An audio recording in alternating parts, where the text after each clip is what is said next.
Hello મિત્રો, રામ રામ ને સીતારામ બધાને. તો બાપા સીતારામ બધાને હાજર નવા રાખી શુભકામના આપું છું. તો અત્યારમાં જો સવાર થઈ ગઈ છે અને આપણે પહેલાં બધું કામકાજ પૂરું કરી નાખ્યું છે. સરસ મજાના વાસણ ઉટકી નાખ્યા છે, કપડાં ધોવાના છે. અને આજે તો એમ કહેવાય કે વરત છે જીયા પાર્વતી હતી ને, એટલે અમારી બેન જીયા પાર્વતીને વરત રહ્યા છે. અને આજે આપણે નહીંના બેનને બાકી રહી ગઈ હતી ઓલી મોળા કરીને ગોવણી, તો ગોવણી પણ આપણે 10 કરી છે. તો અત્યારમાં ઓલા ઘરે આપણે બટાટા બાફવા મૂકી દીધા છે. તો બટાટા બફાતા જાય અને આપણે લસણ પણ કરતા જઈએ. તો આપણે જો ક્યાંના બટાટા બાફીને વ્યાયા છે અને મમ્મીએ સરસ મજાની ભૂકી ભાજી બનાવી નાખી છે. અને આપણે જો સરસ મજાની પૂરીઓ બનાવી નાખી છે. તો એમ કહેવાય કે પૂરીઓ બની ગઈ છે. તો આપણે તળવાની છે. તો તેલ પણ ગરમ કરવા આપણે મૂકી દીધું છે રસોડામાં.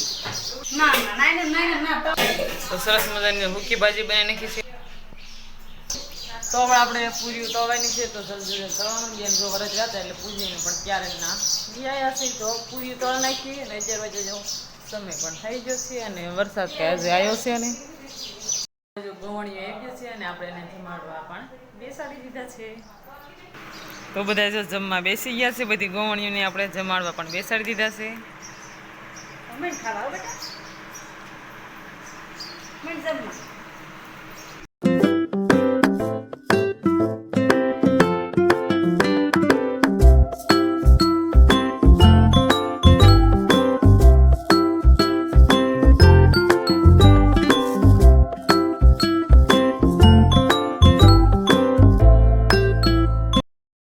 ફાઇનલી એમ કેવા બધી ગવણીઓ જમી લીધું છે અને જેલ ઘડી બેઠી છે.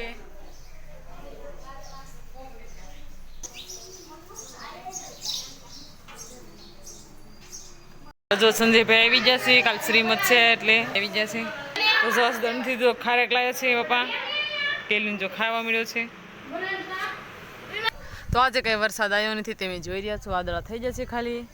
તો કાજુબેન ને છે એટલે કાજુબેન અને કેલવીન આવ્યો છે અને સંજયભાઈને તેડવા ગયા હતા પપ્પા, એટલે કાજુબેનને લેતા આવ્યા છે હારુને.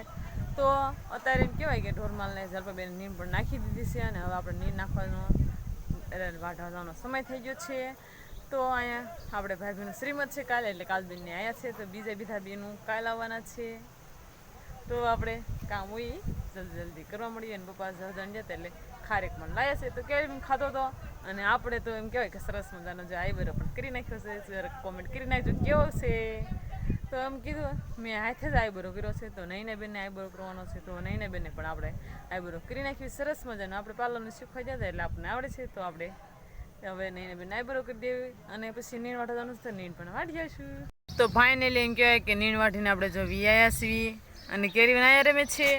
તો આપણે તો એમ કહેવાય કે અસાઇનમેન્ટ લખવા બેસી ગયા છીએ. તો આજના વ્લોગમાં આટલું જ. તે નેક્સ્ટ મળશું નવા વ્લોગ સાથે. Bye bye.